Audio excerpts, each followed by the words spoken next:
Good evening and a very warm welcome to the Black Hole. Today we are going to have a comparative analysis of the constitutions of the United States of America and that of Pakistan, vis-a-vis how principles such as life, liberty, justice, happiness, and democracy have shaped the foundational legal frameworks of these two nations. And we are going to learn about the historical context and contemporary relevance of these Enlightenment principles and discover the influence they continue to exert modern governance and societal values. और इस दिलचस्प मौजू पर इज़ारे ख्याल और अपना हासिल मुतालिया हमारे साथ शेयर करेंगे मेरे दाईं जानिब तशरीफ़ फरमाया हमारे आज के स्पीकर राशिद अली साहब, असिस्टेंट प्रोफेसर हैं of history eight Islamabad model college for boys. More over he is also a visiting faculty member at many other prestigious institutions such as Bahria University, Capital University of Science and Technology, and the Department of History at Quaid-e-Azam University, Islamabad. Moreover, as a curriculum expert, he has contributed to the National Curriculum Council, helping to develop curricula for history, general knowledge, social studies, and Pakistan studies. Moreover, he has served on the Federal Public Service Commission interview panel. आप सब लोगों की आमद को शुक्रिया. Please do us a favour and turn your cell phones to silent mode so that there is no distraction. गुफ्तगू के दौरान जब आपको वो गुफ्तगू में शरीक करें या इनकी गुफ्तगू के बाद जब हाउस ओपन हो for Q and A and open discussion, please आप ज़रूर उसमें इंगेज होइएगा, लेकिन just raise your hand first so that this microphone is provided to you. फिर आपकी आवाज़ जो है वो ऑनलाइन ऑडियंस और हॉल में सबको वाज़े तौर पर सुनाई देगी. यही थी 2-3 बातें. Please welcome Rashid Ali sahab. Thank you very much. Thank you ji. Black hole के एडमिनिस्ट्रेशन का मैं बहुत मशकूर हूँ और ऑडियंस को बहुत मशकूर हूँ कि वो आए अपना टाइम कीमती निकाल के. आज की जो डिस्कशन है, डायलॉग कह लें, this is about comparative analysis between the two constitution, United State of America and constitution of Pakistan. Remember कि जो दोनों नेशंस हैं, दोनों जो है कॉलोनीज रह चुकी हुई हैं ब्रिटिश की, अमेरिका भी और पाकिस्तान भी. और अमेरिका जो है वो 1776 के जो डिक्लेरेशन ऑफ इंडिपेंडेंस के बाद, when they got independence after the treaty of Paris in 1783, उसके बाद जो है अमेरिका की प्रोग्रेस जो है वो एक बहुत ज़बरदस्त और एक अनकन्वेंशनल वे में बहुत ज़्यादा प्रोग्रेस कर गया. उनकी जो गुड गवर्नेंस है, rule of law, American political culture के जो उनकी जो आइडियल्स हैं वो उनको इस तरह का पॉलिटिकल कल्चर प्रोवाइड करेंगे कि जिसमें वो नेशन प्रोग्रेस करेगी. डिस्पाइट दिस कि they are not a nation state, remember this. तो जब ये मेरे माइंड में आइडिया है कि why not I have to compare the principles of age of enlightenment, जो कि पॉलिटिकल आइडियल्स के तौर पर जाने जाते हैं, जो एज ऑफ एनलाइटनमेंट या एज ऑफ रीजन में इमर्ज हुए. पॉलिटिकल फिलॉसफीज थी जॉन लॉक की, रोसो की, मोंटेस्क्यू की, Machiavelli is as well. Even कि मैकियावेली एज ऑफ एनलाइटनमेंट से थोड़ा सा पहले रेनेसांस इरा का पॉलिटिकल फिलोसोफर था, but he is considered as the first modern political thinkers. तो ये सारे जो आइडियल्स हैं ये सारे अमेरिकन पॉलिटिकल सिस्टम में इनकॉर्पोरेट हुए. और जब अमेरिका का कॉन्स्टिट्यूशन बना 1787 में ये रेटिफाइड हुआ था और प्रोमलगेट हुआ था 1789 में, द सेम ईयर जब फ्रेंच रेवोल्यूशन हुआ था. तो इनका ये जो छोटा सा डॉक्यूमेंट जिसके 7 आर्टिकल्स हैं, उसने एक ऐसा जबरदस्त किस्म का पॉलिटिकल कल्चर उनको प्रोवाइड किया जहां पे वो नेशन एक प्रोग्रेस, एक अप्रोच है legal constitutional approach to good governance. तो उसमें हम जब इसको देखते हैं कि अमेरिका इस लीगल कॉन्स्टिट्यूशनल अप्रोच के तहत एक कैसा ज़बरदस्त पॉलिटिकल कल्चर प्रोवाइड करेगा जिसमें गुड गवर्नेंस भी है, जिसमें रूल ऑफ लॉ भी है. इसकी आपको बेहतरीन एग्जांपल आपको तब मिल सकती है कि अगर आप देखें 20th सेंचुरी में 3 मरतबा यूनाइटेड स्टेट ऑफ अमेरिका अपने आइडियल्स के साथ डोमिनेट कर गया वर्ल्ड पॉलिटिक्स में. फर्स्ट वर्ल्ड वॉर के एंड पे विल्सोनियन ऑर्डर, जब वुड्रो विल्सन ने अपने 14 नुकात दिए जिसमें राइट ऑफ सेल्फ डिटर्मिनेशन है, डीकोलोनाइजेशन है, it becomes open sea policy है, ओपन डिप्लोमेसी है, ये आइडियल्स डोमिनेट कर गए, जिसमें लीग ऑफ नेशन का आइडिया भी था, डिस्पाइट के उनके सेनेट ने उनको अलाउ नहीं किया to join the League of Nation. But dominate कर गया अमेरिका के आइडियल्स। फिर after the second world war जब ट्रूमैन डॉक्ट्राइन और मार्शल प्लान फिर डोमिनेट कर गया। थर्ड टाइम जब यूएसएसआर कोलैप्स कर गया, new world order again dominated 3 times in a century. और अमेरिका की डोमिनेंस जो है वो 21st सेंचुरी में। You have a different point of view. आप डिफरेंस बिल्कुल रख सकते हैं कि अमेरिका के बारे में कुछ भी कह सकते हैं, लेकिन उसकी मिलिट्री पावर और उसकी फाइनेंशियल पावर को आप डिनाई नहीं कर सकते। This is the fact. अब इसके पीछे जो है, जब हम रूट्स ट्रेस आउट करते हैं कैसे अमेरिका ने अपने कॉन्स्टिट्यूशन को डेवलप किया, और उस कॉन्स्टिट्यूशन के पीछे जो पॉलिटिकल थॉट थे एज ऑफ एनलाइटनमेंट के। पहले मैं आपको थोड़ा सा बता दूं कि एज ऑफ एनलाइटनमेंट या एज ऑफ रीजन क्या थी। This was a movement in European era when human beings at that era, उन्होंने अपना रहनुमा जो है अपनी इंसानी अकल को बना लिया। They get rid of political dogmas as well as religious dogmas. They begin to think independently of religious dogmas and political influences. तो उस दौर के जो पॉलिटिकल थिंक, ये सिर्फ पॉलिटिकल साइंस की डोमेन में प्रोग्रेस नहीं हुई, तमाम डोमेन में प्रोग्रेस हो रही थी। चाहे वो फिजिक्स है, चाहे केमिस्ट्री है, मैथमेटिक्स है, आर्ट्स है, आर्किटेक्चर है, every domain in European era. और ये इतनी वेल कनेक्टेड मूवमेंट थी that enlighten, brighten the minds of the people of Europe. They begin to think independently. और फिर क्या हुआ कि जो डिवाइन राइट्स थ्योरी थी किंग्स की, ये भी मैं आपको थोड़ा सा एक्सप्लेन कर दूं। ब्रिटेन के सब कॉन्टिनेंट में आने से पहले यहां का पॉलिटिकल सिस्टम ये था कि किंग के पास तमाम पावर्स किंग के पास है, लॉ बनाने की भी, एग्जीक्यूट करने की भी, वो सबसे बड़ा काजी भी है, वो चीफ ऑफ आर्मी स्टाफ भी है, सब कुछ। All powers lies in the one man. और ह्यूमन साइकोलॉजी ये कहती है कि power corrupts and absolute power corrupts a man absolutely.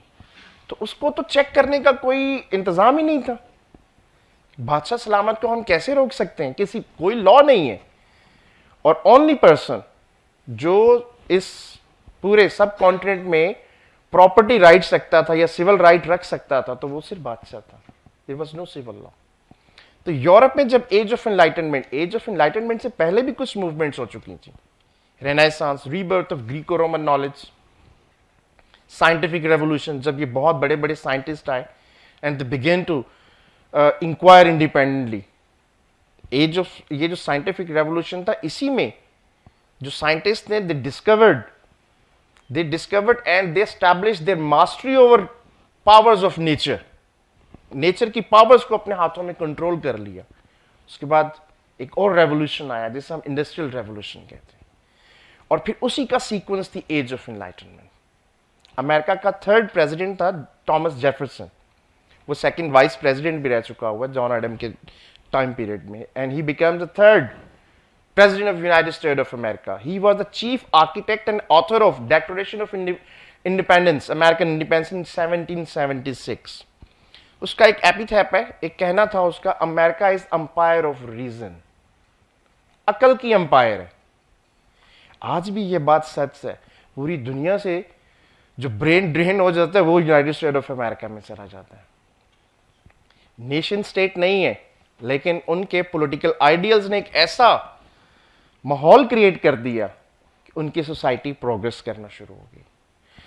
अब यूरोप के पॉलिटिकल थॉट था, यूरोप में ये जो इरा आया था एज ऑफ एनलाइटनमेंट का, इसमें great philosophers they came to prominence, जिन्होंने ऐसे पॉलिटिकल आइडियाज जनरेट किए और लोगों के दिमागों को अफेक्ट किया, and peoples were prepared for that changes, like Machiavelli.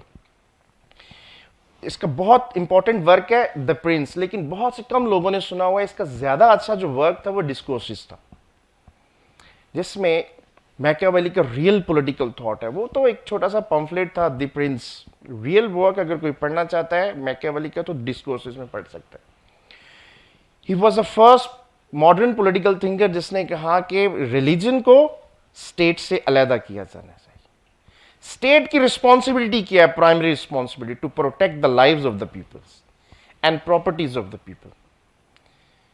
अब ये वाला आइडिया जो है, अब आप अमेरिका के कॉन्स्टिट्यूशन में देखेंगे तो you will see American constitution is a secular document. उनकी रियासत ने रिलीजन को और पॉलिटिक्स को सेपरेट कर दिया। Religion is personal domain of the people, जो भी जाना चाहे जो मर्जी करे, बट स्टेट्स रिस्पॉन्सिबिलिटी क्या है? To protect the lives of the people. Again Hobbes a very famous political thinker of England. ये उस दौर का पॉलिटिकल फिलोसफर है जिस दौर में इंग्लैंड में सिविल वॉर स्टार्ट थी, पार्लियामेंट की और चार्ल्स वन के दरमियान। और जब वॉर होती है तो there is anarchy, absence of law हो जाती है। अनार्की जो है ना, ह्यूमन बींग्स की सोसाइटी एक ऐसी सोसाइटी है, अगर साइकोलॉजिकली हम देखें तो all people are not equal in terms of their capabilities, physical capabilities and mental capabilities. Few are more powerful. और ह्यूमन बींग्स जो है, जिस तरह का ह्यूमन बींग्स की साइकोलॉजी बायोलॉजिकल नीड्स हैं, उसके तहत देखें जो ताकतवर है वो तो फिर सबको खत्म करना शुरू कर देगा। तो लॉजिकल कॉन्सिक्वेंस क्या होगा? अनार्की। तो हॉब्स ने ही propounded an idea that there should be a powerful central government, और पावरफुल सेंट्रल गवर्नमेंट एक कॉन्ट्रैक्ट के तहत बनाई जाए, जिसमें आम आवाम जो है विलिंगली अपनी सोवरेनिटी, अपना राइट्स जो सरेंडर कर दे उस गवर्नमेंट को। और वो गवर्नमेंट चूंकि स्ट्रांग होगी तो उसकी रिस्पॉन्सिबिलिटी प्राइमरी क्या होगी? To protect the lives of the peoples. ये बहुत जबरदस्त आइडिया था। और इसी आइडियाज को जब अमेरिका 1783 में आज़ाद हुआ है, ब्रिटेन ने उसको स्टैब्लिश कर ली है उसकी आज़ादी। बहुत से कम लोगों को पता है कि 1783 से लेके 1789 तक अमेरिका में there was no president. America was ruled under the Articles of Confederation. और अमेरिका फेडरेशन नहीं था, उस वक्त कॉन्फेडरेशन था, लूज यूनियन थी। There was no government. तमाम 13 कॉलोनीज जो हैं अपने इश्यूज जो हैं उनको खुद रिजॉल्व करने की कोशिश करते थे। तो अमेरिका में क्या हुआ? Due to the absence of central government there was anarchy. बहुत सारी रिबेलियंस हुई। और अमेरिका इतनी पुअर स्टेट में था कि अमेरिका के जो है ट्रेड के लिए जो शिप जाया करते थे तो नॉर्थ अफ्रीकन बर्बर्स जो इनको कैप्चर कर लेते थे। यूरोपियंस इनको कोई खास लिफ्ट नहीं करवाते थे। तो then there was an emerging need among the American founding father that there should be a strong government. Then they took the idea from the thought of Hobbes कि there should be a central government और वो strong government होनी चाहिए। So again यहाँ पर भी जो Hobbs का आइडिया, एज ऑफ एनलाइटनमेंट का फिलोसफर, उसने कंट्रीब्यूट किया अमेरिका के कॉन्स्टिट्यूशन को शेप करने में। Secondly Montesquieu, French political philosopher, very famous for one thing, theory of separation of power. Theory of separation of power जो कि अमेरिका के कॉन्स्टिट्यूशन का बहुत बड़ा फीचर है। बेसिक पर्पस जो था वो ये था कि 3 ऑर्गन्स होते हैं या 3 पावर्स होती हैं गवर्नमेंट की, कानून बनाने की, legislative power, executive power, execute करने की, और judicial power. According to political philosophy of Montesquieu, उसने अपनी बुक लिखी थी स्पिरिट ऑफ लॉज। तो उसमें लिखा था कि तमाम अगर ये पावर किसी एक ऑर्गन को दे दें या एक से ज्यादा पावर दे दें किसी एक ऑर्गन को, तो वो तो बहुत बुरे तरीके से बिहेव करेगा। तो power should be separated, but not exclusive separation of power, separate but with the system of checks and balances. एक देखें ना, आज भी अमेरिका में अगर प्रेसिडेंट जो है उसके पास लेजिस्लेटिव पास नहीं है, लेकिन जो भी बिल पास होगा सेनेट में या हाउस ऑफ कॉमन में, फाइनल अप्रूवल प्रेसिडेंट ने देना है। सेनेट के पास सदर के मुआवजे का इख्तियार है। तो there is a separation of power but with strict, not strict seclusion, but with the system of checks and balances. एक बात बताता चलो, बहुत से लोगों को इस चीज का नहीं पता होता, Montesquieu was greatly influenced by the political system of Britain. उसी से ही ड्राइव दिस आइडिया। और ये इस आइडिया को, थ्योरी को मौका कहां पे मिला? अमेरिका के जो फाउंडिंग फादर्स थे, they took this idea from the political thought of Montesquieu कि हमारा सिस्टम भी ऐसा होना चाहिए कि कोई एक ऑर्गन ऑफ द स्टेट या कोई भी इदारा जो वो एक से ज्यादा पावर्स का हामिल ना हो जाए। कहीं ये ना हो कि लोगों की जो लिबर्टीज हैं, वो जो कॉन्ट्रैक्ट हुआ है, क्योंकि हमने तो सरेंडर कर दी ना अपनी पावर्स, क्योंकि हम सारे इक्वल नहीं है, गवर्नमेंट हमें प्रोटेक्शन देगी, हमने तो पावर सरेंडर कर दी है। तो लेकिन पावर जो सरेंडर का जो फायदा कोई एक इदारा ना उठा जाए, वो सारी पावर्स को यूजर्प ना कर ले, तो उसके लिए उसने क्या एक मैकेनिज्म रखा, separation of power but with the system of checks and balances. Again, this time, political ideals from the age of enlightenment got place in American political system. उन्होंने ये चीज incorporate कराई। थर्ड, जो बहुत इंपॉर्टेंट फिलोसफर्स है, जिसको ज्यादातर लोग जो कहते हैं फिलोसफर ही अमेरिका का था, John Locke. John Locke was, अगर बल्कि सोशल साइंसेस का अगर किसी को न्यूटन कहा जा सकता है ना, तो वो जॉन लॉक है। He was a great philosopher। ये जो मॉडर्न डेमोक्रेटिक प्रिंसिपल्स हैं, लिबर्टीज हैं, राइट्स हैं, इन सब के प्रोटेक्शन में जो सबसे बड़ा रोल है, ये भी कॉन्ट्रैक्ट वाला फिलोसफर है। अभी इतना हमारे पास टाइम नहीं है, ये 3 कॉन्ट्रैक्ट के फिलोसफर्स हैं, John Locke, Montesquieu and Rousseau. इन तीनों के कॉन्ट्रैक्ट में थोड़ा थोड़ा डिफरेंस है, और इन सब ने जो पॉलिटिकल फिलोसफर्स थे ग्रीक्स के, उन्हीं के बेसिक टेनेंट्स के ऊपर अपनी अपनी फिलोसफीज खड़ी की हैं, और ह्यूमन साइकी को मद्देनजर रखते हुए। हॉब्स कहता है कि human beings are brutal, John Locke कहता है no, human beings are very rational, अकल वाले, अच्छे हैं लोग, तो इनमें कॉपरेशन का जज्बा ज्यादा है। तो ये जो यूएनओ बनी हुई है ना, ये भी जो जॉन लॉक और रूसो के पॉलिटिकल टेनेंट्स को बेस करके ही बनाएगी कि नहीं, इंसान अच्छे हैं, ये वॉर का जो इंस्टीट्यूट है ना, ये ब्रूटैलिटी की तरफ ये अलग से है।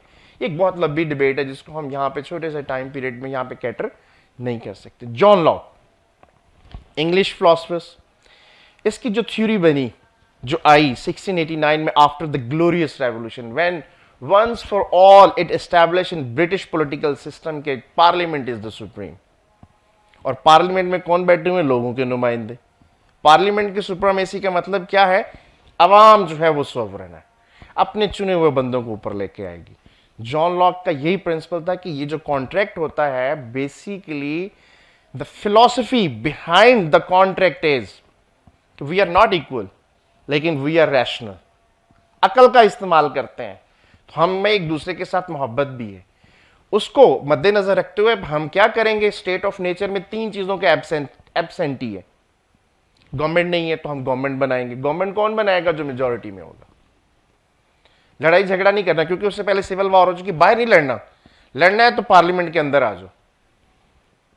तलवारों से नहीं लड़ना, बंदूकों से नहीं लड़ना, वोट के जरिए पावर में आओ और आके, और तब्दीली तब पॉसिबिलिटी होगी जब आप बेसिक काम नहीं पूरे कर पाएंगे, लोगों को उनकी लिबर्टीज, उनके राइट्स जिनकी प्रोटेक्शन के लिए कॉन्ट्रैक्ट किया गया वो नहीं पूरा कर सकते, वोट के जरिए चेंज कर दें।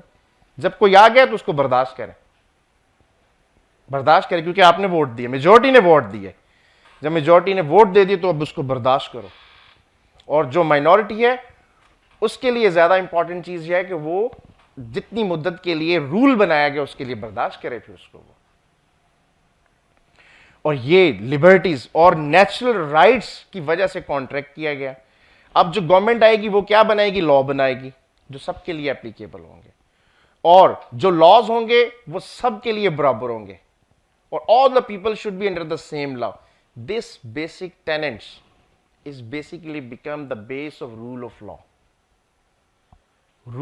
law and rule by law। John Locke के जो political tenets हैं, it gave rise to the modern democracies। कोई एक और चीज बताता जाऊं, जो political philosophers थे ना ग्रीक के, Socrates, Plato, Aristotle, they don't like modern democracies, क्योंकि उनके नज़दीक अवाम जो है वो तो इतने काबिल नहीं है कि लोगों को चुन सकें। लेकिन जब ये मॉडर्न पॉलिटिकल फिलोसफर्स आए ना, इन्होंने डेमोक्रेसीज के आगे ऐसे पुल बांधे, ऐसे जैसे छानी कह लें लगा दी, कि उसमें से छन छन के जब चीजें आगे आएंगी, और ये पॉलिटिकल, ये जो डेमोक्रेसी की फॉर्म ऑफ गवर्नमेंट है ना, ये बहुत मुश्किल फॉर्म ऑफ गवर्नमेंट है, इतनी आसान नहीं है। ह्यूमन हिस्ट्री को उठा के देख लें, सबसे लंबा अरसा जो फॉर्म ऑफ गवर्नमेंट चली है वो जो है ऑटोक्रेसीज ही चली हैं, एब्सोल्यूट मोनार्कीज ही चली हैं, जो विदाउट लॉज होती थी। ये तो बड़ा मुश्किल फॉर्म ऑफ गवर्नमेंट है, लेकिन इन जैसे पॉलिटिकल फिलोसफर्स जो कि एज ऑफ एनलाइटनमेंट की प्रोडक्ट थे, when they begin to think independently and they have to discover those laws and principles जो कि यूनिवर्सल इन नेचर है, उनमें से एक जॉन लॉक था। इनके फिलोसफीज को और देखें, जब founding father of United State of America जब वो कॉन्स्टिट्यूशन बना रहे थे, रेटिफाई हो रहा था, उस वक्त उनके दिमाग में ये था कि लोगों के राइट्स को प्रोटेक्ट करना है। जो कॉन्स्टिट्यूशन बना था, लोगों के इंडिपेंडेंट जो जैसे फंडामेंटल राइट्स नहीं इनकॉर्पोरेट हुए थे, लेकिन जो उस वक्त में एक डिबेट चली थी फेडरलिस्ट और एंटी फेडरलिस्ट के दरमियान। एंटी फेडरलिस्ट जो थे वो कहते थे स्टेट्स के राइट्स होने चाहिए, और फिर जो फर्स्ट 10 अमेंडमेंट्स हुई अमेरिका के कॉन्स्टिट्यूशन में, वो जॉन लॉक की फिलॉसफी को बेस करते हुए, जिसको हम कलेक्टिवली क्या कहते हैं, बिल ऑफ राइट्स। आप अमेरिकन हिस्ट्री में जाके देखिए, फर्स्ट 10 अमेंडमेंट जिसमें फ्रीडम ऑफ स्पीच है, फर्स्ट आर्टिकल, और जो first 10 amendments were based upon the political ideals and thoughts of John Locke. इसके अलावा Rousseau, very famous French philosopher, जिसे फिलोसोफर ऑफ रेवोल्यूशन भी कहा जाता है, he was concerned with the general will of the people, majority rule। उसका सिर्फ एक ही सबसे बड़ा पॉलिटिकल आइडियल था कि जनरल विल होनी चाहिए। हुकूमत कौन बनाए? जनरल विल, जिसको लोग वोट करते हैं। और उसके नजदीक हुकूमत बड़ी नहीं है, अवाम बड़ी है। जब हुकूमत कोई गलत काम कर रही हो तो रेवोल्यूशन लेकर आ जाओ, उसको उठा के नीचे गिरा दो उसको। जॉन लॉक और हॉब्स जो है ऐसा नहीं कहते। ही वॉज बहुत थोड़ा सा वाइब्रेंट किस्म का पॉलिटिकल फिलोसफर था रोसो। तो अमेरिका के कॉन्स्टिट्यूशन में रोसो को मेजॉरिटी विल जो है इट इनकॉर्पोरेटेड। तो अमेरिका का जब कॉन्स्टिट्यूशन रेटिफाई हुआ 1789 में, तो ये जितने भी आइडियल्स है पॉलिटिकल फिलोसफी के, वो सारे इनकॉर्पोरेट हुए अमेरिका के कॉन्स्टिट्यूशन में। और ये डॉक्यूमेंट जब 1789 में डॉक्यूमेंट बना, 7 आर्टिकल बेस पे बना था ये। और वो आर्टिकल्स में जो क्रक्स था ह्यूमन इंटेलिजेंस का, ह्यूमन रीजन का, जो कि ट्रेवल करती हुई मेसोपोटामियन सिविलाइजेशन से इजिप्शियन से ग्रीक्स, और ग्रीक्स में फिर रोमन्स, और फिर जो है आगे ट्रेवल करती हुई यूरोपियन इरा ऑफ एनलाइटनमेंट में आई। वो मौका कहां पे जाके उनको मिला? एक्सरसाइज होने का अमेरिका के कॉन्स्टिट्यूशन में। So that is why America का कॉन्स्टिट्यूशन जो है it's a very inspirational document. Remember, America was the first modern republic. Republic कहते हैं एक ऐसी स्टेट को जिसका head of the state elected हो। चूंकि उन्होंने आजादी ली थी ब्रिटेन से, तो उन्होंने कहा कि हम कैसा फॉर्म ऑफ गवर्नमेंट बनाएंगे। क्योंकि हम तो कॉन्स्टिट्यूशनल मोनार्की की तरफ नहीं जा रहे, ना हम मोनार्की की तरफ जा रहे हैं। They did a new experiment, they made America a republic, head of the state elected. फिर उसमें बहुत सारे कन्वेंशंस भी उसमें इनकॉर्पोरेट हुए। तो जॉर्ज वाशिंगटन जो था, दूसरी मरतबा जब प्रेसिडेंटशिप उसका टेन्योर खत्म हो, उसने कहा मोर देन इनफ, कि हमने बादशाहत वाला रूल नहीं करना। 4 साल की टर्म्स 2 पूरी हो गई, इट बिकम्स अ कन्वेंशन। और फिर अमेरिका के उसी कॉन्स्टिट्यूशन में अमेरिका को एक ऐसा पॉलिटिकल कल्चर प्रोवाइड किया जिसमें good governance, rule of law, जिसमें फंडामेंटल राइट्स, जिसमें स्टेट की रिस्पॉन्सिबिलिटी, जिसमें ब्यूरोक्रेट जो हैं उनकी लिमिट्स। स्टेट कैसी होगी? फेडरेशन। फेडरेशन कैसी होगी? ऐसी फेडरेशन होगी जिसमें स्टेट्स के राइट्स ज्यादा हैं। फेडरेशन भी 2 तरह की होती है, सेंट्रीपिटल फोर्सेस वाली फेडरेशन और सेंट्रीफ्यूगल फोर्सेस वाली फेडरेशन। पाकिस्तान के कॉन्स्टिट्यूशन में जो डिफरेंस है एक्सक्यूज मी, फेडरेशन के लेवल पाकिस्तान में सेंट्रीपिटल फोर्सेस वाली फेडरेशन, जिसमें सेंटर ज्यादा स्ट्रांग है। अमेरिका के कॉन्स्टिट्यूशन में स्टेट्स के राइट्स ज्यादा है। और ये फेडरेशन का आइडिया भी जो है, ये भी एज ऑफ एनलाइटनमेंट के पॉलिटिकल आइडियाज में से एक आइडिया था, that got place in American constitution. So this is all about the American constitution. अब उसमें एक और फीचर था अमेरिका के कॉन्स्टिट्यूशन में, प्रोग्रेस का. मतलब constitution is not a fix, amendment is possible. यही एक स्पिरिट थी एज ऑफ एनलाइटनमेंट की, एज ऑफ विजन की, कि प्रोग्रेस रहे. सोसाइटीज ग्रो कर रही हैं तो ये डॉक्यूमेंट फिक्स तो नहीं कर दें. और सबसे बुरी मार जो होती है उस कानून की होती है जो कानून फिक्स हो जाए. वो तो बहुत बुरा, उसके इंपैक्ट बहुत, ये बड़ी वजह है हमारे बहुत सारी. American constitution is a secular document, Pakistani constitution is not a secular. बहुत सारे आइडियल्स पाकिस्तान के कॉन्स्टिट्यूशन में है एज ऑफ एनलाइटनमेंट के, बट एक नहीं है उसमें से. ये एक सेकुलर डॉक्यूमेंट नहीं है. जहां पे डिवाइन राइट्स आ जाते हैं, डिवाइन लॉज आ जाते हैं, वो फिक्स होते हैं, उसको चेंज नहीं कर सकते हम. सोसाइटी चेंज भले जितनी मर्जी हो जाए, वो लॉज फिक्स है. तो American documents, constitution is a secular document, लेकिन प्रोग्रेस का एलिमेंट उसमें रखा गया हुआ. अमेंडमेंट इज पॉसिबल देयर, और अभी तक वहां पे 26 27 उनकी अमेंडमेंट्स हो चुकी हुई हैं in the time span of 235 year. ये आर्टिकल्स वैसे मैंने दिया हुआ है इनको, ये अपनी वेबसाइट पे लगा भी देंगे, अगर आप पढ़ना चाहेंगे तो बहुत अच्छा आर्टिकल लिखा हुआ है. इसमें सारे फैक्ट्स भी दिए और ओपिनियंस भी दी हुई हैं. तो इस तरीके से अमेरिका का कॉन्स्टिट्यूशन जब डेवलप हुआ, it provided a political base where people can strive hard, there people can struggle hard.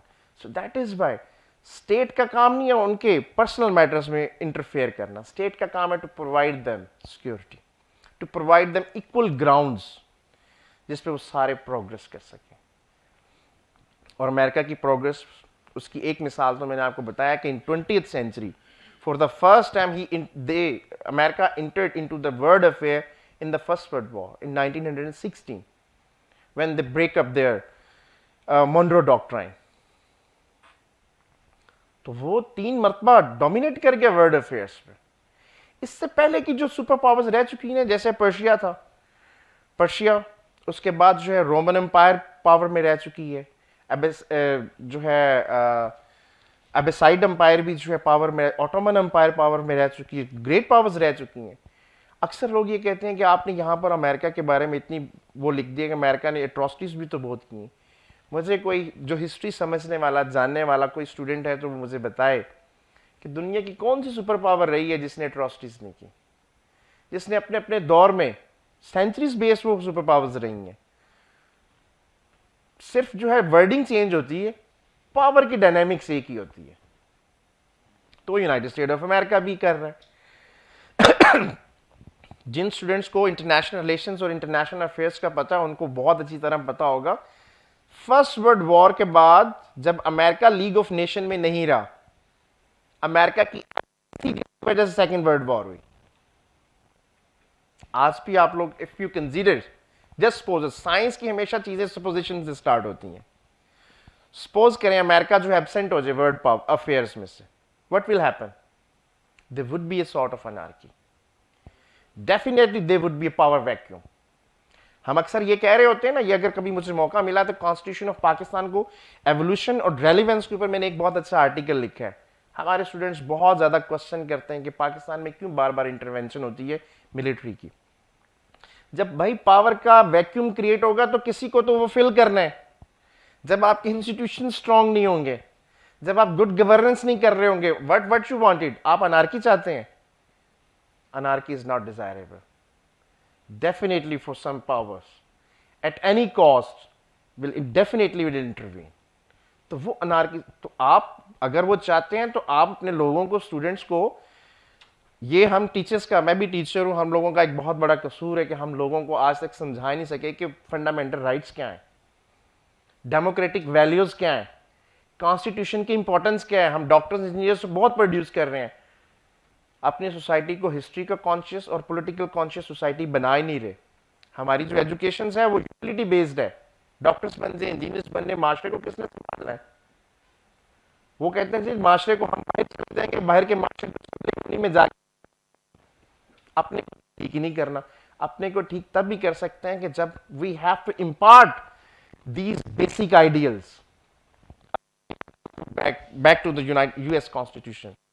US of Enlightenment era, उसके जो पॉलिटिकल आइडियल्स हैं, इसमें एक और चीज मैंने आर्टिकल्स में तो नहीं लिखा, but I would like to share this one.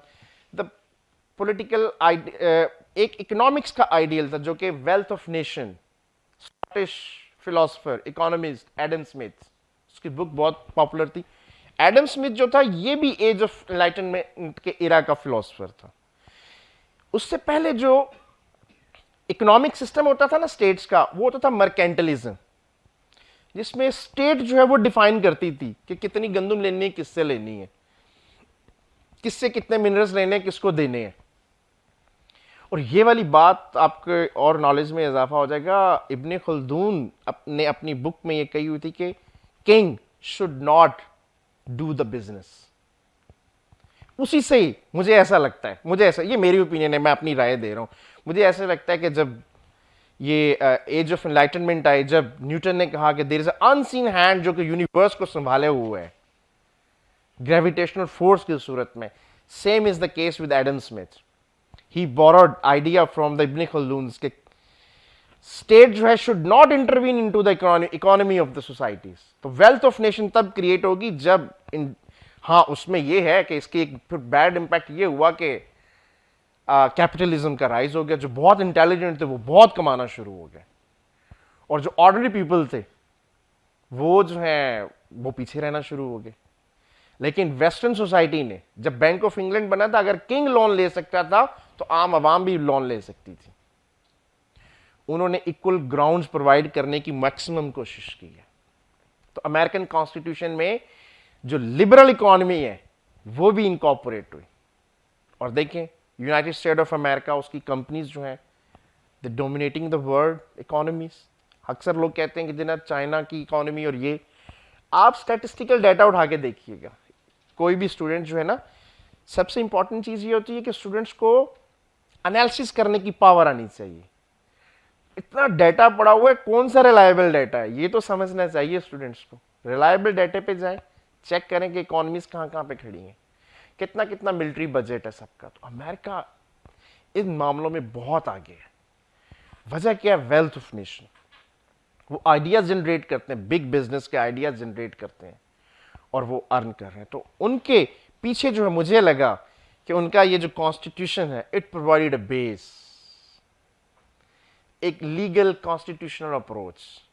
Now we come to the constitution of Pakistan. 1973 में हमारा थर्ड कॉन्स्टिट्यूशन बना, 56 62 के कॉन्स्टिट्यूशन को छोड़ के.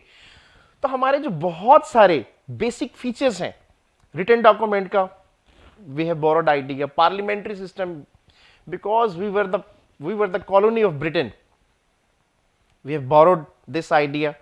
और के पार्लियामेंट में देखिए, पार्लियामेंट में भी यहां पर भी एक फलसफा जो है बहुत से कम लोगों को पता होता है. ये जॉन लॉक की फिलॉसफी थी कि दूसरा चैम्बर क्यों बनाया जाए, एक चैम्बर के अंदर भी तो लॉज बन सकते हैं.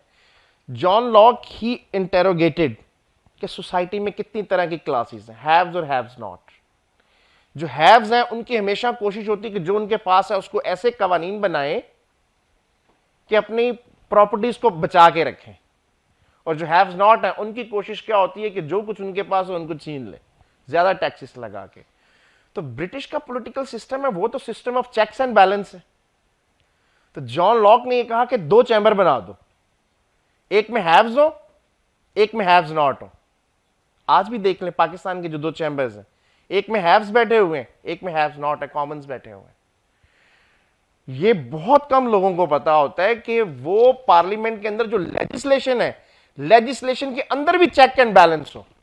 नाउ आई होप सो कि आपको ये चीज की समझ आई होगी कि कोई ऐसा तेजी के साथ बिल ना पास हो जाए जो हैव्स नॉट की प्रॉपर्टी को खत्म कर दे, या हैव्स नॉट कोई ऐसा बिल बना दें, क्योंकि दोनों चैम्बर्स में कानून साजी हो सकती है. ऐसा ना बना दे जो है, जो हैव्स नॉट है उनके लिए प्रॉब्लम क्रिएट कर दे, तो वो एक दूसरे के ऊपर. So this was the idea of John Locke, जो कि एज ऑफ एनलाइटनमेंट का फिलोसफर है. तो we have incorporated this idea in our constitution. Pakistan के कॉन्स्टिट्यूशन में है, ठीक है. फंडामेंटल राइट्स, आप आर्टिकल 9 से शुरू होते हैं 26 तक जो है हमारे फंडामेंटल राइट्स हैं. जो कि इन्फोर्सेबल है। अगर आपका पूरा नहीं होता, we can go to the court. हमारा बुनियादी हक है, हमने सरेंडर की हुई है अपने इख्तियारात, स्टेट को दिए हुए हैं। उसका काम है लिबर्टी प्रोवाइड करे, हमें हमारी सिक्योरिटी प्रोवाइड करे, मेरे सिविल राइट्स को प्रोटेक्ट करे, उसका काम है, इन्फोर्सेबल है। उसके बाद principles of state policy, this was an idea कि एक स्टेट जो वेलफेयर स्टेट का कॉन्सेप्ट हो, ये एक आइडिया भी एज ऑफ एनलाइटनमेंट में इमर्ज हुआ था, ये भी इंकॉर्पोरेट किया हमारे कॉन्स्टिट्यूशन में। सुप्रीमेसी, हम कहते हैं constitution is supreme law of the land. What is this? This is, जिस हम कहते हैं rule of law. Rule of law है कि ऑल द पीपल आर, अब देखें उसकी इंप्लीमेंटेशन अच्छी हो रही है या नहीं हो रही, वो एक अलग डिबेट है। देखें आइडियल जो चीजें होती है ना, लेट्स से एक आइडियल 0 से 1 से लेके 100 तक है, हम कह सकते हैं कि वहां पर जी जो लोगों की लाइफ्स हैं, उनकी लिबर्टी, उनके प्रॉपर्टी के राइट्स और जो गुड गवर्नेंस है, किसी अमेरिका में लेट्स से सपोज इट कि 90 पर है और पाकिस्तान में 20 पर है, और भाई हम 20 पे चले आगे जा सकते हैं ना। तो वो चीजें ग्रेजुअली उन तक आइडियल्स तक पहुंचा जा सकता है, मुमकिन है। फिर कॉन्स्टिट्यूशन ऑफ पाकिस्तान में जो जुडिशरी की independence, this was an idea of age of enlightenment. Pakistan के कॉन्स्टिट्यूशन में फेडरेशन का आइडिया, लेकिन मैंने आपको difference and in the very end I will explain you the differences between constitution of Pakistan and America. Pakistan भी फेडरेशन है, लेकिन सेंट्रीपिटल फोर्सेस वाली है कि हम जो है, चूंकि हमारी स्टेट और गवर्नमेंट ये समझती है कि पीपल आर नॉट एनलाइटेंड, तो उनमें टेंडेंसी जो है हो सकता है कि वो जो सोवरेनिटी की जो हमारे पास है सेंट्रल गवर्नमेंट के पास, वो फेडरेटिंग यूनिट्स को दी, तो फेडरेटिंग यूनिट्स में टेंडेंसी जो है स्प्लिट होने की ना बढ़ जाए, उनको डर है इस बात का भी। तो एनी हाउ ये एक अलग डिबेट है। फेडरेशन का concept we have borrowed from the ideals of political age of enlightenment. Pakistan के कॉन्स्टिट्यूशन में हमारे जो है डिफरेंट जो ऑर्गन्स हैं, सबकी लिमिट्स रखी हुई हैं। यहां पर भी theory of separation of power है, पार्लियामेंट कानून बनाती है, पार्लियामेंट में जो मेजॉरिटी में वो एग्जीक्यूट करवाते हैं, वो हमारी कैबिनेट है, एग्जीक्यूट करवाती है। जुडिशरी को पार्लियामेंट ही, जो हाईएस्ट जजेस हैं उनको अपॉइंट करती है। उनका काम क्या? उनका काम नहीं है लॉ मेकिंग का, उनका काम क्या है? उनकी अगर कोई प्रॉब्लम बन गया फेडरेटिंग यूनिट और फेडरेशन के दरमियान, इंटरप्रेट कौन करेगा? उनके पास भी जुडिशियल इख्तियार। ये कॉन्सेप्ट भी है, जो अमेरिका के कॉन्स्टिट्यूशन में भी है, ये भी आइडिया। तो we have borrowed, but there are few differences in American constitution and constitution of Pakistan. First major difference is secular entity. Pakistan के कॉन्स्टिट्यूशन में इस्लामिक प्रोविजंस हैं, द रेड लाइंस, उनको हम टच नहीं कर सकते। American constitution is a secular constitution, one thing. Second, उनके यहां अमेंडमेंट का प्रोसीजर है वो बड़ा रैशनल है, हमारे यहां वो बहुत एग्रेसिव है। अमेंडमेंट्स अपनी मर्जी के लिए जब पावर में आ जाते हैं, अमेंडमेंट्स कॉन्स्टिट्यूशन को अमेंड कर देते हैं, रैशनल अप्रोच को फॉलो नहीं करते। और जो थर्ड मेजर चीज है, फेडरल स्ट्रक्चर। मैंने बताया था कि हमारा एक सेंट्रीपिटल फोर्सेस वाली फेडरेशन होती है और एक सेंट्रीफ्यूगल फोर्सेस वाली। सेंट्रीपिटल फोर्सेस वाली सेंटर ज्यादा मजबूत होता है, और अमेरिका में सेंटर की निस्बत उनकी स्टेट्स के आज भी वहां पे सिटीजनशिप भी दोहरी होती है, सेंट्रल गवर्नमेंट अमेरिका की भी है और स्टेट की भी है। तो these are the points of differences. But remember, Pakistan, we have borrowed many ideas. Basically यहां तो पॉलिटिकल पार्टीज का भी कॉन्सेप्ट नहीं था, ये भी ओरिजिनेट हुए when we were the part of British colonial empire. They introduce constitution, जो अमेंडमेंट्स के जरिए उन्होंने यहां पे सारी चीजें ये इंट्रोड्यूस करवाई। सो जो मेरा ये आर्टिकल है, इसका जो लास्ट पैराग्राफ है, वो आई वुड लाइक टू, उसको जो है मैं कोट कर दूं, बहुत आहिस्ता आहिस्ता पढ़ूंगा ताकि आपको थोड़ा सा उसका, वो एक क्रक्स है। ये आर्टिकल जो है ये अवेलेबल होगा इनकी वेबसाइट पे भी। इसको I have concluded just as the US Constitution reflects the ideals of Age of Enlightenment कि एज ऑफ एनलाइटनमेंट के आइडियल झलक रहे हैं अमेरिका के कॉन्स्टिट्यूशन में. The constitution of Pakistan is equally significant, उसमें भी है, उसकी सिग्निफिकेंस भी वैसी ही है in its embodiment of these principles. It is imperative for the nation to earnestly implement the principle enshrined with it. अब तो ये हमारा काम है कि जो प्रिंसिपल्स हैं एज ऑफ एनलाइटनमेंट के, उन प्रिंसिपल्स को हमने अडॉप्ट किए है, उनको उनकी स्पिरिट के मुताबिक हम एग्जीक्यूट भी तो करवाएं, thereby aligning its governance practices with the spirit of enlightenment era. Only through such dedicated efforts can Pakistan fulfill its potential and uphold the values of justice, equality and democracy for its citizens. और जब हमें constitution की significance का ही नहीं पता, constitution abrogate हो जाता है, नोबडी बोदर्स, हमें पता ही नहीं कि हमारे फंडामेंटल राइट्स उड़ गए हैं. नोबडी, क्योंकि कॉन्स्टिट्यूशन तो पढ़ाया ही नहीं गया. तो डॉक्टर साहबान को पता है ना, इंजीनियर साहबान को पता है, सबको बस उनके नज़दीक इसकी कोई सिग्निफिकेंस ही नहीं है. अच्छा, यहाँ पे बहुत सारे मेरे स्टूडेंट्स अक्सर पूछते हैं कि सर क्यों यूरोपियन सोसाइटीज इतनी इनलाइटेंड है, हमारी सोसाइटीज क्यों नहीं है इतनी enlightened. European societies through socio-economic and socio-political movements, they are interconnected. Peoples in European societies, in Western societies, individuals की बात कर रहा हूं, वो हमारे इंडिविजुअल से ज्यादा इंटेलिजेंट हो सकता है ना हो, लेकिन as a totality, in toto, the whole community के तौर पर उनकी जो विजडम है, सोसाइटल विजडम है, पॉलिटिकल कॉन्शियसनेस है, हिस्ट्री की कॉन्शियसनेस जो है, वो हमसे बहुत आगे है, जो कि हम में नहीं है. हम में जब पॉलिटिकल वैक्यूम होता, हमें नहीं पता कि अनार्की क्या है, क्योंकि हम तो इस खित्ते में जहां पे रह रहे हैं, जिसमें इंडिया, बांग्लादेश और पाकिस्तान, ये तो सदियों से ऑटोक्रेटिक रूलर्स के अंडर रहा है, जिसमें वन मैन शो होता था, जिसमें लोगों के सिविल राइट्स नहीं थे, प्राइवेट प्रॉपर्टी नहीं थी. King is not only the king of the people, king was considered as the king of the properties of the people as well. Everything belongs to the king. तो हम तो उस culture के रहने वाले थे. हमें जो है उस पॉलिटिकल फ्रेमवर्क जो था ऑटोक्रेसी वाला, उसके अगेंस्ट तो रेबेलियस एटीट्यूड ही नहीं बने, हम तो सबमिसिव एटीट्यूड है. तो हम तो फिर क्या वेट करते हैं, किस चीज का हम वेट करते हैं, हीरोज का. कोई हीरो आए, चेंज करते हैं. यूरोपियन सोसाइटी, जो वेस्टर्न सोसाइटीज है, जहां पर रेनेसांस आई, जहां पे साइंटिफिक रेवोल्यूशन है, जहां पे रेफॉर्मेशन है, और जहां पे एज ऑफ एनलाइटनमेंट आई, जब उन्होंने अपना रहनुमा बना लिया किसको, अकल को, और अकल का इस्तेमाल करके they explore the natural laws, जो नेचर के कवानीन है, और उन तमाम आइडियल्स को उन्होंने इनकॉर्पोरेट किया अपनी सोसाइटीज में. Then they happen changes.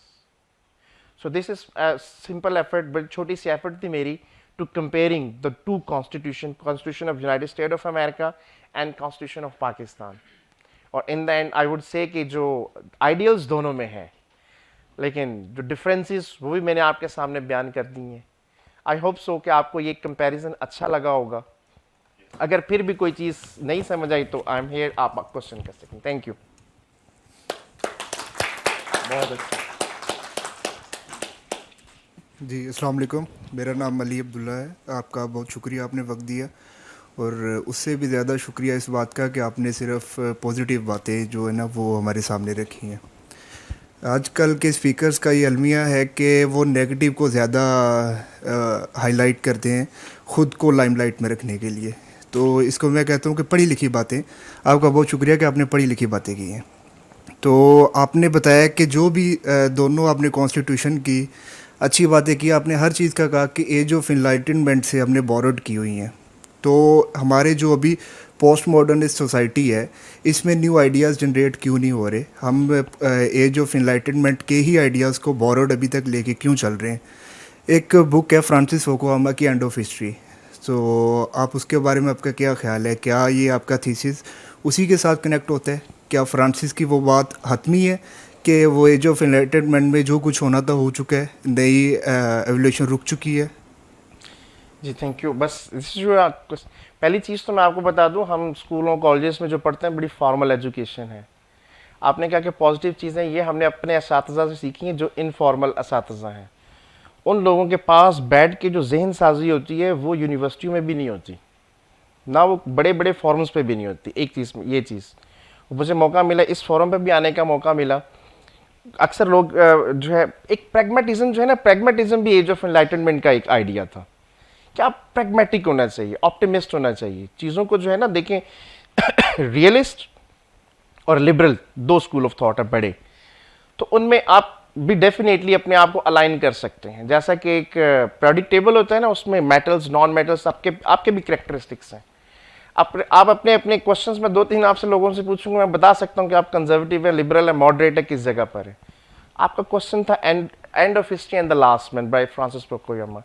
आपको पता है जब वो थीसिस आया था ना, वो आया था लिबरल डेमोक्रेसी की victory over fascism, over nazism and finally communism. उसने बेसिकली क्या किया था, he borrowed the idea of dialectic from Hegel and Karl Marx और उसको अप्लाई कर दिया। थीसिस क्या था जी, थीसिस लिबरल डेमोक्रेसी थी, उसका एंटी थीसिस क्या आया, फैशिज्म, नाजीज्म, कम्युनिज्म। इसने उन सबको डिफीट कर दिया, नाजीज्म भी गया, फैशिज्म भी गया और 1991 में फाइनली कौन चला गया, कम्युनिज्म। तो ये जी लिबरल डेमोक्रेसी की विक्ट्री है। It was flawed idea.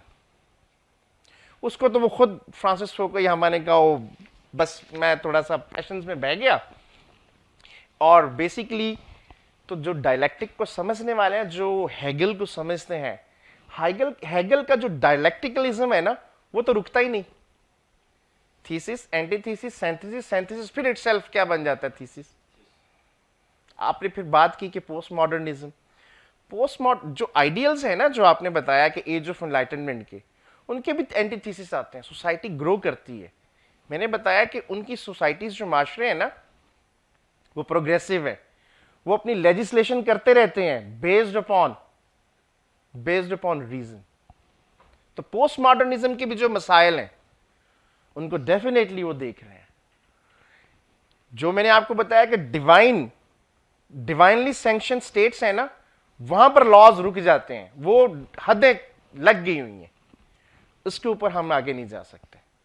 वहां पर पोस्ट मॉडर्निज्म भी जब आ जाएगा, तब भी वो अपने उन चीजों को मोल्ड कर लेंगे। लेकिन आज साइंस, पता क्या साइंस कैसे इवॉल्व हुई है, साइंस इवॉल्व हुई है बिल्डिंग ब्लॉक्स पर। जो सबसे शुरू में साइंस की थ्योरीज देने वाले थे, भले गलत थी लेकिन उनकी भी बेस प्रोवाइड करके गई हैं। आइडियाज भी जो है ना, जो शुरू में गलत थे, उन्होंने आज देखे ना, आज हिस्ट्री कैसे रेलिवेंट है। जो चीजें एग्जिस्ट करती हैं हिस्ट्री में, जो इदारे, जो ऑर्गन, जो स्टेट एग्जिस्ट करती है, उसकी सिग्निफिकेंस, उसकी यूटिलिटी थी तो वो एग्जिस्ट करके, बाकी सारी चीजें क्या हो गई हैं, एब्सोल्यूट हो चुकी हैं। तो आपका क्वेश्चन इसी में मुझे लगता है कि उनके जो पोस्ट मॉडर्निज्म है या पोस्ट मॉडर्निज्म है, जो आइडियल्स हैं, वो ग्रो करते रहेंगे, वो अकल से अपनी लेजिस्लेशन करते रहते हैं। आपने इसमें रिलीजियस स्टेट का जिक्र किया कि वो रिजिड होते हैं या एक जगह पे उनकी वैल्यूएशन रुक जाती है, वो ग्रो नहीं कर पाते। तो आपके नज़दीक इजमा और इज्तिहाद का कंसेप्ट कैसे है? नहीं, मैंने ये नहीं कहा कि उनकी ग्रोथ रुक जाती है। मैंने ये कहा कि बिकॉज यहां पर एक डिबेट है, जैसा कि एक फ्री विल और डिटर्मिनिज्म की एक डिबेट है ना, जिसका हासिल कोई नहीं है। कोई कहते हैं कि each and everything is determined, कहते हैं नहीं जी, we have a free will. Same is the case with कुछ लोग ऐसे हैं जो कहते हैं डिवाइन नॉलेज जो है वो परफेक्ट नॉलेज है। जब वो परफेक्ट हो गया तो उसमें तो फिर हम आगे कुछ नहीं कर सकते, बिकॉज इट्स परफेक्ट। कुछ लोग ऐसे हैं वो कहते हैं नहीं, सोसाइटी जो है ना, डिवाइन नॉलेज की निस्बत अकल जो है, सोसाइटीज ग्रो करती हैं, उसके मसाइल आ गए। अब मसाइल आ गया है, मसला एक ऐसा है, ठीक है, उसमें हमने जो इज्तिहाद का जो दरवाजा हमने रखा हुआ है ना, वो तो मुज्तहिद है। मुज्तहिद की अगर आप डेफिनेशन पे जाए ना, तो मुज्तहिद के लिए तो जरूरी है कि वो मैथमेटिक्स का भी एक्सपर्ट हो, फिजिक्स का भी एक्सपर्ट हो, सोसाइटल नॉर्म्स का भी एक्सपर्ट हो, वो पॉलिटिकल साइंस का भी एक्सपर्ट हो, वो तो उसको दीन के सारे चीजें पता हो उसको। वो बड़ा यार्ड स्टिक बड़ी टाइट है, ठीक है, पार्लियामेंट वो काम कर सकती तो करें, पार्लियामेंट मसाइल तो हल करें। हमारी मुस्लिम वर्ल्ड जो है वो अभी इस फील्ड में, मैंने ये नहीं कहा कि प्रोग्रेस नहीं कर रहे, शायद अभी हम 20 पे खड़े हैं, वो जरा 90 तक चले गए हैं तो मसाइल हो जाएंगे हल। ठीक है, एनी अदर क्वेश्चन?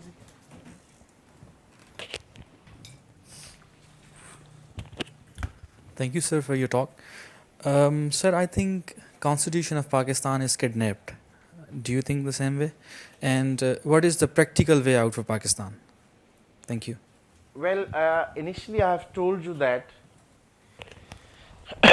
ये जो आपने छोटा सा क्वेश्चन किया ना, समझाने के लिए बहुत लंबा लेक्चर चाहिए। मैं अगर आपको आंसर कह दूंगा ना, वो आपको सेटिस्फाई नहीं करेगा। आई वुड से कि नहीं हुआ, आपको सेटिस्फाई नहीं करेगा। अब उसका बैकग्राउंड बताऊं, उसका बैकग्राउंड आपको ये बताऊं, अभी हमारी पॉलिटिकल ग्रूमिंग ही नहीं हुई। आपको पता है पंजाब कब कैप्चर हुआ था? ब्रिटिश ने किया था 1849 में। केपीके कब प्रोविंस बना था? 1901 में। सिंध बलोचिस्तान जो है तो सूबा 1970 में बना है। तो उससे पहले छोटी छोटी इंडिपेंडेंट टेरिटरीज थी जो कि कुछ कोयटा म्यूनसिपैलिटी के अंडर आते थे, कुछ सिंध प्रोविंस के अंडर काम कर रही थी। सिंध जो है वो खुद 1935 में या 37 में प्रोविंस बना है। तो ये जो पॉलिटिकल जो है एवोल्यूशन वाला कॉन्सेप्ट है ना, और रूल विद द लॉ, 73 से पहले तो हिंदुस्तान की सरजमीन पे कोई लॉ ही नहीं था जिसके तहत रूल किया जाता। तो आपका क्वेश्चन बड़ा कॉम्प्रिहेंसिव है, छोटे सी 2-3 अल्फाज में इतना बड़ा वो वजन है उसका कि उनको आंसर करना छोटी सी चीज के साथ मुमकिन नहीं है। तो मैं आपको सिर्फ ये बता दूं कि हमारे यहाँ जो बंगाल से शुरू हुए थे ब्रिटिश, मद्रास, साउथ इंडिया, और कैप्चर करते करते उनको 200-300 साल तो इतना लेट आए हैं यहाँ पे। तो वो जो माइंडसेट है ना डेमोक्रेटिक वैल्यूज वाला, और डेमोक्रेसी बड़ा कॉम्प्लिकेटेड फॉर्म ऑफ गवर्नमेंट है, इसमें 2 प्रीरिक्विजिट भी हैं, एजुकेशन ऑफ माइंड वो है ही नहीं, दूसरी चीज इकोनॉमिक डेमोक्रेसी भी है, जहां पर मास्टर और स्लेव का रिलेशन होता है ना, वहां पर लोग इंडिपेंडेंटली वोट नहीं करते। ठीक है, ये दोनों चीजें तो एब्सेंट है। अब इसका मतलब ये भी नहीं है कि ये फॉर्म ऑफ गवर्नमेंट बुरा है, नहीं, इसको हमें इवॉल्व करना है इसको। और अभी मैंने पहले आपको कहा कि यहाँ पर स्टूडेंट्स जो हैं वो पढ़ने के लिए आते हैं, किस लिए? डॉक्टर इंजीनियर्स बनने के लिए। वो तो पॉलिटिकली कॉन्शियस सोसाइटी बनाना ही नहीं चाहते। जब आप बनना ही नहीं चाहते तो फिर कॉन्स्टिट्यूशन जो है आपको जैसे लग रहा है वो थोड़े से टाइम पीरियड के लिए किडनैप हो गया, ये वापस आ जाएगा जब आप एनलाइटन हो जाएंगे, हमारे माइंड्स एनलाइटन हो जाएंगे, जब हम ये शौरी तौर पे लोगों को बताएंगे कि फंडामेंटल राइट्स क्या होते हैं, स्टेट का काम क्या होता है, कानून बनाना होता है, एग्जीक्यूटिव का काम क्या है, एग्जीक्यूट करवाना, जुडिशरी का काम क्या है, उसका काम है अपनी हद में रह के जो लॉज बने हुए लॉज ऑफ द लैंड है उनके मुताबिक डिसीजन करना। तो ये डेमोक्रेटिक वैल्यूज तो उन इदारों के अंदर नहीं है अभी, जब वो आ जाएंगी तो जो किडनैप हुआ वो वापस आ जाएगा अगर आपके कॉल। ठीक है, थैंक यू। शुक्रिया राशिद, बड़ा मालूमाती डिस्कोर्स था आपका। मेरे जहन में बुनियादी सवाल है, अगर आप एक्सप्लेन कर सकें कि देखें, ये मैं ये समझता हूँ कि ये जो पाकिस्तान में जो भी इस वक्त एक सूरत हाल में है, तो ये बुनियादी तौर पे जो क्लैश है वो वेस्टर्न और ईस्टर्न पॉलिटिकल थॉट का नहीं है। और अगर हम थोड़ा सा एनालाइज करें तो वेस्टर्न पॉलिटिकल थॉट्स में जो अहमियत है वो सेल्फ की है, सेल्फ ऑफ मैन इम्पोर्टेंट है और रीज़न इम्पोर्टेंट है। यहाँ अगर ईस्ट में हम देखें, ईस्टर्न पॉलिटिकल थॉट्स में, तो यहाँ डिवाइन इम्पोर्टेंस है, सेल्फ की इम्पोर्टेंस नहीं है, और रीज़न की इम्पोर्टेंस नहीं है क्योंकि डिविनिटी इम्पोर्टेंट है। तो ये आप ये नहीं समझते कि ये तो बहुत ज़्यादा बुनियादी इख्तलाफात हैं, ये कभी पुर कर पाएंगे हम? शुक्रिया। Sir, basically your question shattered my mind. It blew my mind. This is the reality, sir. And we, the people of South Asia, when I'm saying this, sir, same case India के साथ है, same case Bangladesh के साथ है। ये कभी मौका मिला तो यहाँ पर भी, तो मैं इंडिया के ऊपर भी मैंने कुछ लिखा हुआ है, तो वहाँ पर भी बहुत सारे लोगों को नहीं पता कि उनकी जो सुप्रीम कोर्ट भी वैलिडेट कर चुकी है इमरजेंसीज को, वहाँ पर भी जो एग्जेक्टिव है उसकी ओवर पावर जो है, जो कल्चर है यहाँ का बहुत। आपने सर जो बात की कि क्लैश, ये सर एटर्नल क्लैश है, और ये क्लैश जो है जैसे कि एक डिबेट है पहले वाली कि लिबरल स्कूल ऑफ थॉट और रियलिज्म और लिबरलिज्म, सर दो उन के दरमियान पैचअप नहीं हो सकता ना। वेस्टर्न पॉलिटिकल थॉट जिसमें रीजन डोमिनेट करती है, हमारे जो एशियन या ईस्टर्न पॉलिटिकल थॉट जिसमें डिविनिटी डोमिनेट करती है, इनके दरमियान क्लैश जो वो इटर्नल किस्म का है। हाँ, ये चीजें कुछ पॉलिटिकल डोमेन से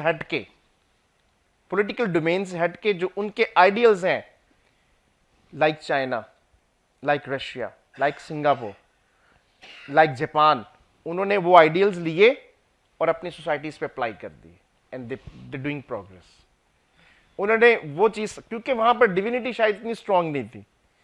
ये काम हम नहीं कर सकते, मुश्किल लगता है मुझे कि उस तरीके से आप, आई होप सो कि आप एक जो मैंने आंसर भी किया इसको कुछ एक शुगर कोटेड पिल्स की सूरत में मैंने आपको आंसर करने की कोशिश की है। अगर हम उनके दूसरे आइडियल्स ले लें, सिर्फ एक ये डिविनिटी वाला छोड़ के, वो अपने, शायद हो सकता है इसके ऊपर मुझे रिसर्च करना पड़ेगा अभी। मैम। हाँ, बहुत शुक्रिया राशिद अली साहब, बड़ा अच्छा आपने मुवाजना पेश किया अमरीकी और पाकिस्तानी दसातीर के दरमियान, बहुत ही मालूमाती गुफ्तगू थी।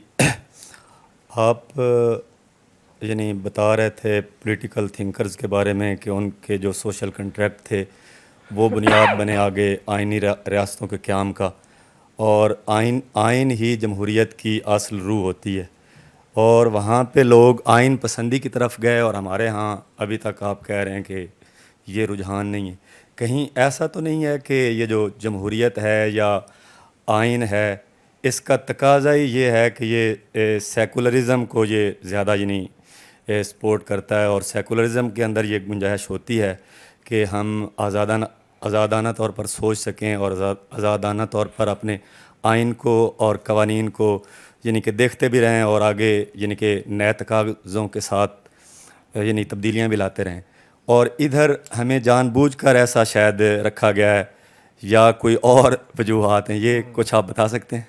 हाँ जी, बहुत अच्छा जी। मैं एक चीज़, to be very frankly, I have taught many universities, मैं CSS के स्टूडेंट्स को भी पढ़ाता हूँ, बहुत सारी चीज़ें ऑनलाइन भी पढ़ी होंगी। जो एक मैं अपना फर्स्ट एक्सपीरियंस यहाँ पे शेयर कर दूँ, यहाँ पर जो क्वेश्चंस हैं बहुत अकली हैं, वो मतलब आप रियलाइज़ नहीं कर सकते कि ये शौक से जो लोग आए हुए हैं वो हैं, वहाँ पर अपनी यूटिलिटी के तहत लोग आए हुए होते हैं। तो हर क्वेश्चंस की इतनी स्ट्रेंथ, मतलब दीज आर, आप रियलाइज़ नहीं कर सकते ये कितने डिफ़िकल्ट चीज़ें हैं। आपकी बात नासिर साहब मुझे बहुत बहुत ये गहरी बात है। सेकुलर स्टेट्स वाकई टू सम एक्सटेंट वो अपनी रीजंस के ऊपर परखते थे। इसके ऊपर मैं एक आपको क्वेश्चन, एक थोड़े सा एक हिस्टोरिकल एनालिसिस दूंगा।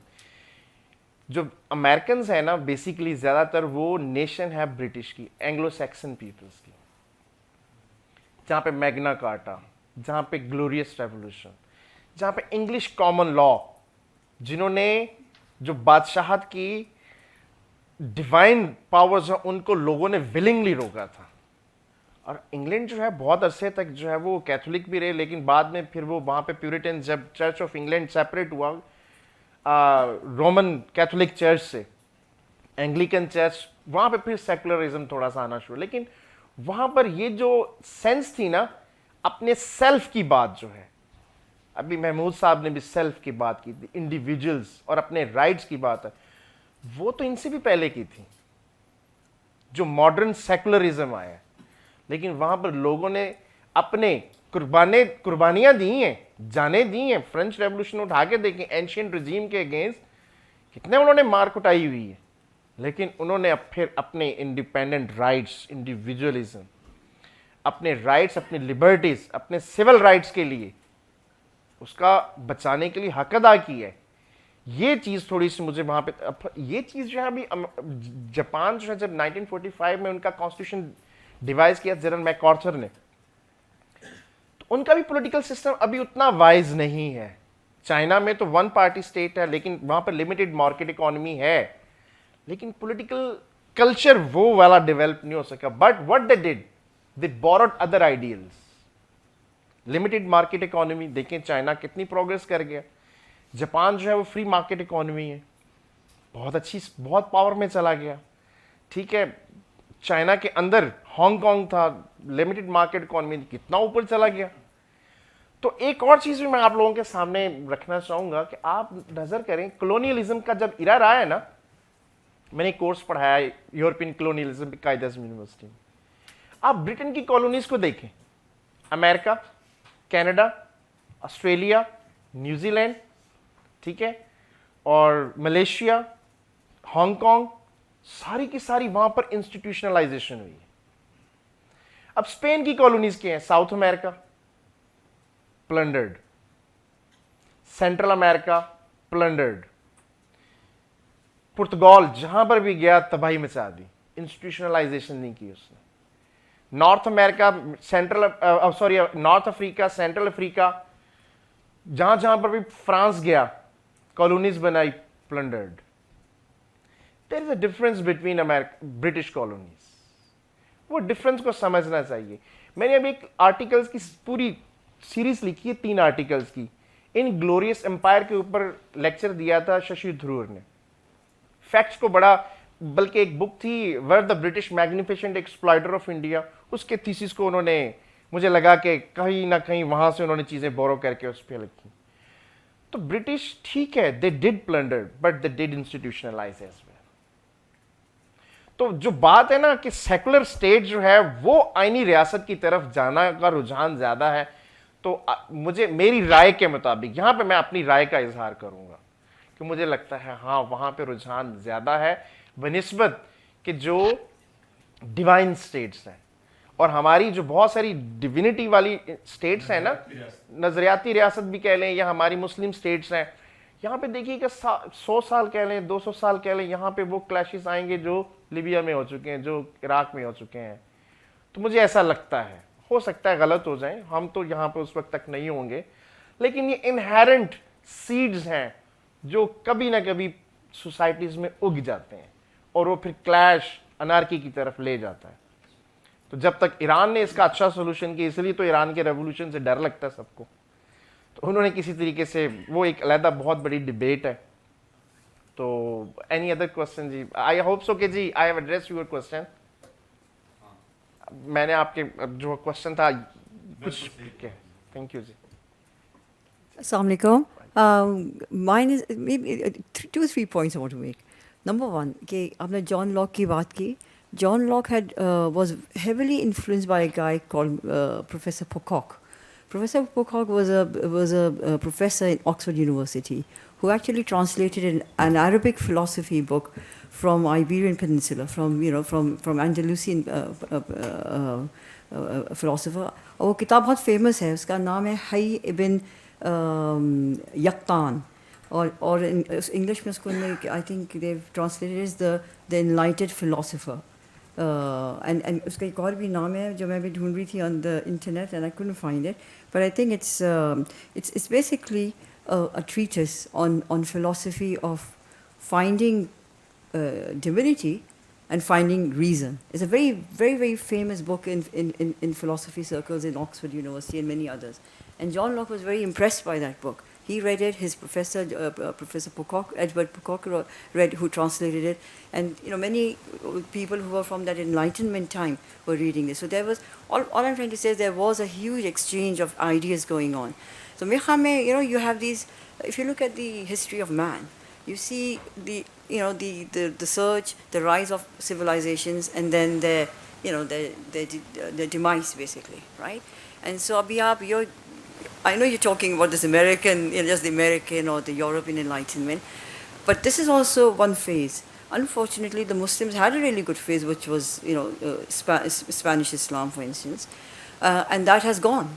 Now, for many, many centuries, actually, the Muslim diaspora, the Muslim community is either fighting sectarian wars, or they have been colonized, or they face the Mongols. I mean, there's a whole history going that has decimated the Islamic world. And I don't think हमारे कोई भी लोग educated नहीं है. They don't even know about this book. This book was a very, very seminal work of Ibn Tufayl. Ibn Tufayl was a philosopher from Spain. So I think हमें बहुत कम पता है. We are a very uneducated group. And I think to say that following Islam or following a religious, mantra or following present Islamic systems is, has no future for the reason in man. Actually, Islam pushed reason in man. And this book is a very interesting thing because it's about a man who's living, it's a completely fictitious story about this creature living on an island alone. And alone he works out the forces of nature, the scientific principles behind nature.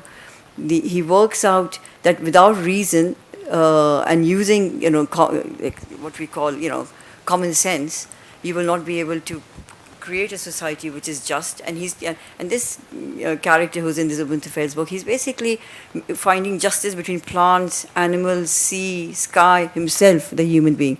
And then another human being, आप लोग भी पढ़िएगा ज़रूर इस किताब को. So there's another human being turns up on this island, and he's just shocked at how well everybody's living in so much harmony because they've used reason and they have actually also found God there without anybody teaching them. So this guy then goes to this other person's island, and वहाँ he cannot make any changes because वहाँ self importance बहुत है. There's a lot of greed, there's a lot of anarchy, there's a lot of violence and all the other. There are the bad side of human beings. So it's just something to think about. Okay, John Locke had lots of things he was reading before he came out with his own theories. But you spoke about Thomas Jefferson. Thomas Jefferson was actually a very big slave landlord. And so the American Constitution, it wasn't a constitution, as you said, for many years it was actually very noble ideas of enlightenment and following philosophers from Europe, mainly from the Anglo-Saxons background. But all that wonderful reason and all that wonderful enlightenment was only for white men. It was not for white women. It was not for the black slaves. It was not for the Chinese. It was not for the South American Spanish. So there was a lot of discrimination in that system for many, many, many, many decades and years. Abhi bhi hum dekhte hain America mein. So it sounds very good, but there are lots of ifs as well. Thank you. Well, from your question, I got 2-3 important things. One thing you said that I haven't given credit to the Muslims, philosophers or thinkers. Second thing is, like Thomas Jefferson, he was a big landlord and he has many slaves as well. Third, discrimination for the black and women's. Three things. Yes. Only white men could go into parliament, into their government. Right. I'll try to answer these three things. First, Islam जहाँ पे rise हुआ ना Peninsula Arabia में, there was no civilization. और फिर जब इस्लाम का rapid rise हुआ, they captured Persia, they captured Mesopotamian civilization के regions, they captured Egypt, बहुत great civilization, and part of Europe as well, and they translated their books. Islamic civilization को आप जिस तरीके से Mesopotamian civilization, Indus Valley civilization, Chinese civilization, European civilization वैसे नहीं कह सकते, because we have borrowed many ideas and we translated books and especially Greco-Roman knowledge को translate किया. So that is why we produce Al-Farabi, Al-Mawardi, Nizamul Mulk Tusi, Ibn Khaldun, and remember बहुत सारे जो लोग हैं ना पेनिनसुला अरेबिया से belong नहीं करते थे, उन रीजन से बिलोंग करते थे जो ज्यादातर या तो मेसोपोटामिया के रीजन से थे, नॉर्थ अफ्रीका बर्बर सिविलाइजेशन से थे, इजिप्शियन के इन्फ्लुएंस में रहे हुए थे, जिनमें ट्रेडिशंस थी.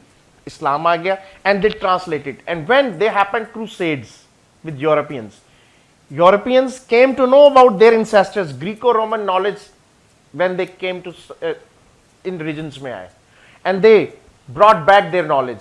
Then there happened Renaissance. Meaning of Renaissance is rebirth of Greco-Roman knowledge. And इसमें जो Muslims हैं उनका contribution deny नहीं कर सकते हम. So what I'm saying is that human beings, human nature, and the history, so human beings and the whole journey of the human race is actually, we've come from a place that nobody can actually define, right? You may believe in religion, you may not. You may believe in Adam and Eve, you might not, right? But there's a whole journey going on. And in that journey, there have been so many interactions with, divine intervention coming. But overall, human beings have been making all these, different empires or these different, civilizations over the years. And yes, so to actually make a connotation or correlation that Islam is Arabia, no way, it's not. Islam is actually a universal message for all mankind. Our Prophet Muhammad Sallallahu Alaihi Wasallam came for all mankind, actually, like Jesus did, like Moses did, like all those other people. So yes, if you are from that, if you disbelieve in all that, there is no Moses, there was no Jesus, there was no, this is all made up stuff from some, some brainwave of some human beings or some kind of distorted image, fantasization, that's fine. You have every right to believe that.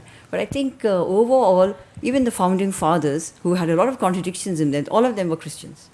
Every one of them was a believing Christian. Not one of them was an atheist. So I think there are nuances to this whole talk. And we all have to get so much more knowledge. Actually, every day we all, learn more and more. We learn so much more about our own people, our own, people who have come in Pakistan's history. There's just so much to to gather from them. So anyway, thank you for such a lovely talk. Oh, thank you. One more thing, जो आपका question उसी से related ही थी. When I was writing my MPhil thesis, तो slavery से related एक question जब आया मेरे में, तो I did search in it. आप लोगों को भी मैं वो थोड़ा सा गोश गुजार कर दूं. I came to know about the Somerset case. आप लोग भी जाके स्टडी कीजिएगा. 1772 में ब्रिटिश की सुप्रीम कोर्ट तक केस पहुंच गया समरसेट का, जो भाग के आया था अमेरिकन कॉलोनी से. केस जब पहुंचा तो Lord Mansfield was the chief justice. He inquired, is there any positive law to make people human being slave? They said there is no positive law. मतलब किसी पार्लियामेंट ने नहीं बनाया. Set him free. This was the case that becomes the base for the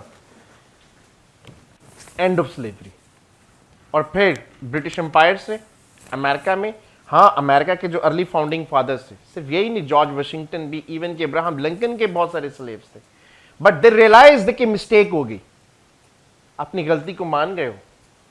ठीक है, आपने बात की कि वुमेन्स के राइट्स, यस, आप गो एंड स्टडी कि जब फ्रेंच रेवोल्यूशन आया, राइट्स ऑफ मेन की बात हुई, तो बहुत सारी vindication I.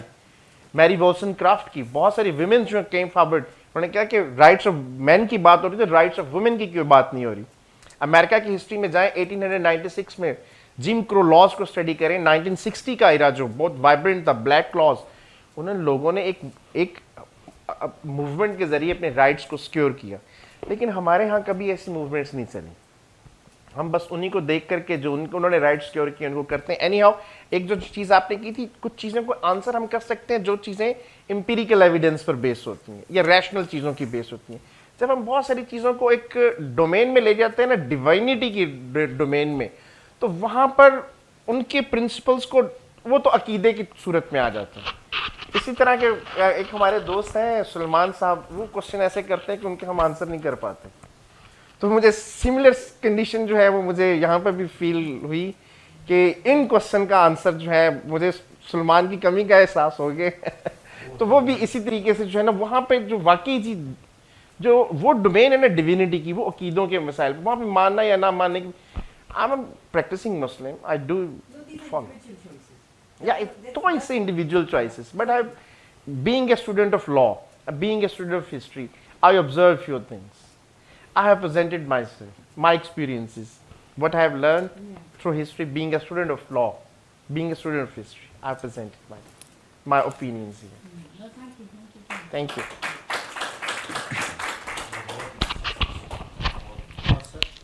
Ji. Sir, thanks a lot for enhancing our knowledge by doing the comparative analysis of the two constitutions. Sir, I have two questions.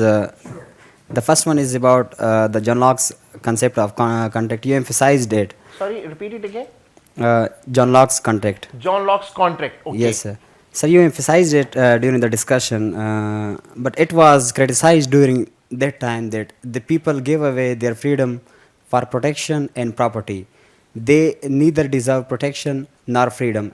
I think it was this statement was by Benjamin Franklin, I think. And the second question is about the.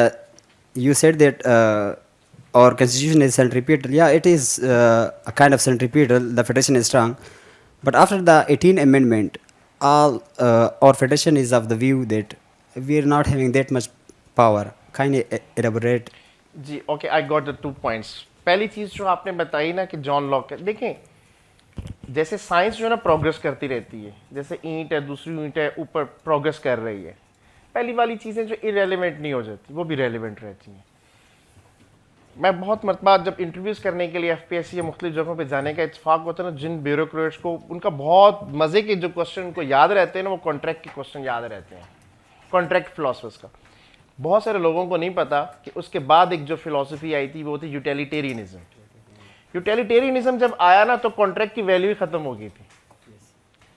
अब base क्या बन गई? Utility. State क्यों बनानी है? उसकी utility थी। Government क्यों बनानी है? उसकी यूटिलिटी थी। आप पढ़ते क्यों है? इसकी यूटिलिटी है। यहाँ पर क्यों आए?